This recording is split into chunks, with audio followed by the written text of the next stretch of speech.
बिहार की राजनीति में एक बार फिर से स्थिति बिगड़ सकती है और क्या इस बात के आसार नजर आते हैं दर्शकों। आज इस पूरे मामले पर चर्चा करने जा रहे हैं हम और ये भी समझेंगे कि आखिरकार बिहार में नई सत्ता के बनने के बाद अब क्या फिर से एक बार ललन सिंह की जो बयानबाजी इस समय भले ही चुनाव को लेकर के देखने को मिली हो, लेकिन राजनीतिक विश्लेषक इस पूरे मामले को अलग अलग एंगल से जो है वो समझाने की कोशिश कर रहे हैं या फिर आप कहें समझने की कोशिश कर रहे हैं। क्या बिहार में 2024 के लोकसभा चुनाव से पहले एक बड़ा खेला होने जा रहा है? इस पूरे मामले पर मेरे साथ बात करने के लिए एडविन जी मौजूद हैं। समझते हैं कि आखिरकार इस बयान को लेकर के जो ललन सिंह ने दिया है इसके राजनीतिक मायने क्या निकाले जाएं। क्या 2024 के चुनाव से पहले तेजस्वी यादव का जो बयान था कि जेडीयू पार्टी दो खेमे में बढ़ जाएगी, बड़ी टूट हो जाएगी, क्या इस तरफ ये मामला जाता हुआ नजर आता? देखिए बिल्कुल, जिस तरह ललन सिंह को लेकर लगातार हम लोग बात करते रहे, देखते भी रहे, क्योंकि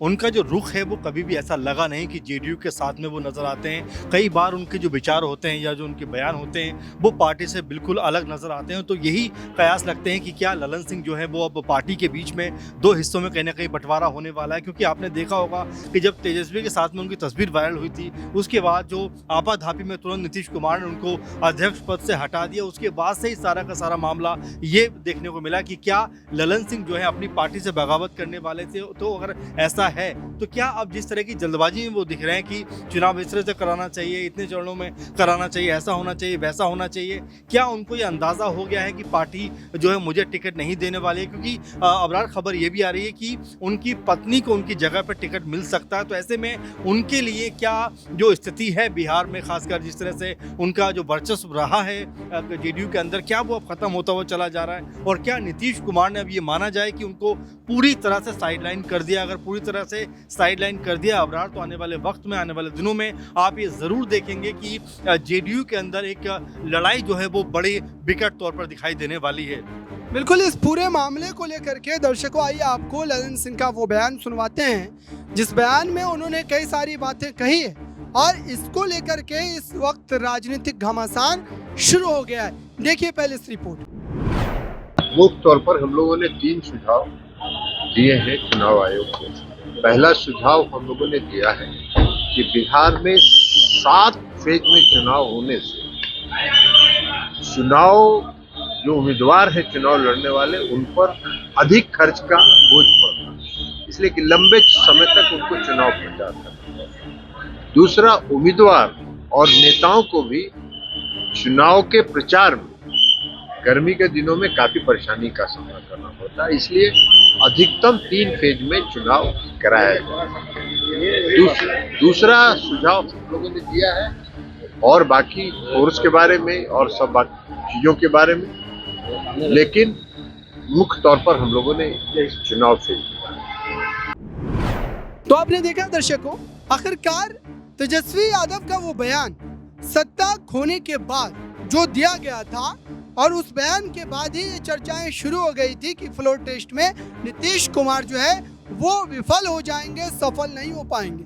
लेकिन वो सफल हुए, उसके बावजूद भी अभी भी उस बात को प्रमुखता से उठाया जा रहा है। खुद लालू प्रसाद यादव की बात करें जिनका एक बयान काफी ज्यादा वायरल हुआ, जब रिपोर्टर उनसे ये पूछ रहा है कि क्या नीतीश कुमार की वापसी की उम्मीद है, क्या आपके दरवाजे खुले हैं, तो उन्होंने कहा दरवाजा खुला ही रहता है। इस पूरे मामले पर आपको क्या लगता है, क्या वाकई खिचड़ी बन सकती है 2024? देखिए बिल्कुल, और लगभग ये बात कही जा रही है, क्योंकि देखिए तेजस्वी यादव का जो स्टैंड है वो बड़ा अलग तरह का दिखाई पड़ता है। क्योंकि सरकार उन्होंने छोड़ी और जिस तरह बीजेपी जेडीयू का गठबंधन होता है और उसके बाद जो तेजस्वी का बयान आता है सामने, आपने देखा भी होगा विधानसभा में उन्होंने बोला कि भाई हमारा दल सबसे बड़ा दल है, आप हमारे साथ आए, सरकार चलाई, हमने आपको कभी कुछ कहा, कभी कुछ बोला, तो आखिर ऐसी क्या नाराजगी हो गई कि आप हमें छोड़ के चले गए? और देखिए ये चीज़ बताता है कि चलिए आप अगर छोड़ के चले भी गए तो आगे आने वाले दिनों में ये ज़रूर होगा। क्योंकि नीतीश कुमार की न सिर्फ ये आदत है बल्कि ये राजनीतिक मजबूरी भी है कि कभी वो इस तरफ कभी वो उस तरफ जाते हुए दिखाई पड़ते हैं। तो ऐसे में तेजस्वी यादव क्योंकि अब राजनीतिक तौर पर कहीं ना कहीं वो परिपक्व भी हो रहे हैं, समझ भी उनको डेवलप हो रही है किस तरह से कौन से मुद्दे को कब कहाँ पर रखना है, किस तरह छेड़ना है, क्योंकि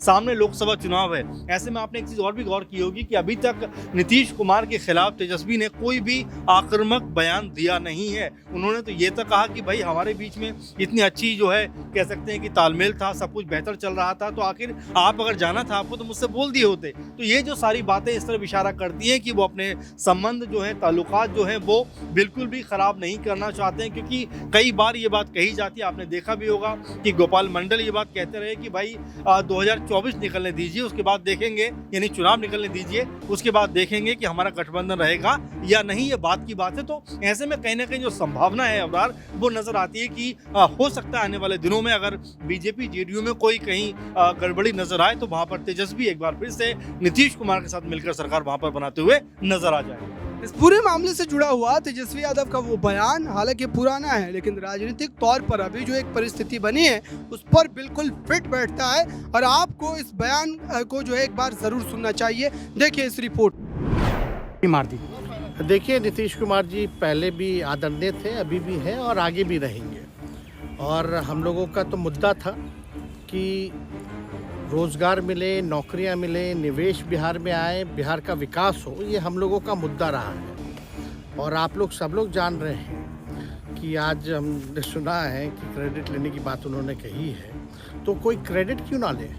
हमारे 79 विधायक हैं और उनके जो विधायक हैं वो 45 हैं, मंत्री हमारा है, विभाग हमारा है, तो हम क्रेडिट क्यों ना लें। और यही मुख्यमंत्री जी जो 2020 के चुनाव में कहते थे कहाँ से पैसा लाएगा, कहाँ से नौकरी देगा, तो हमने, आपको पता होगा कि हमारी जो सरकार बनी थी इनके नेतृत्व में वो 9 अगस्त 2022 में बनी थी और 15 अगस्त को मुख्यमंत्री जी ने ऐलान किया था। ये किसका विजन था, ये किसकी सोच थी। तो जो मुख्यमंत्री कहता था कि यह असंभव है नौकरी देना, उसको हमने एक हफ्ते के अंदर जो है उनसे बुलवाने का काम किया, जो कहता था असंभव है। तो हम लोगों ने जिस हिसाब से विकास के काम किए, नए नए नीति लाए, टूरिज्म डिपार्टमेंट हमारे पास था, हमने टूरिज्म पॉलिसी लाया। आईटी डिपार्टमेंट राजद कोटा में था, हम लोगों ने जो है आईटी पॉलिसी लाई। और भी कई जो पॉलिसीज़ हैं हम लोगों ने लाने का काम किया। स्पोर्ट्स पॉलिसीज़ हम लोगों ने लाने का काम किया। जो खेलेगा उसको भी नौकरी मिलेगा सरकारी, और जो पढ़ेगा उसको भी नौकरी मिलेगा। शिक्षा विभाग किसका था, राष्ट्रीय जनता दल के पास था। हमारे मंत्रियों ने लगातार जो है नौकरियां देने का काम किया।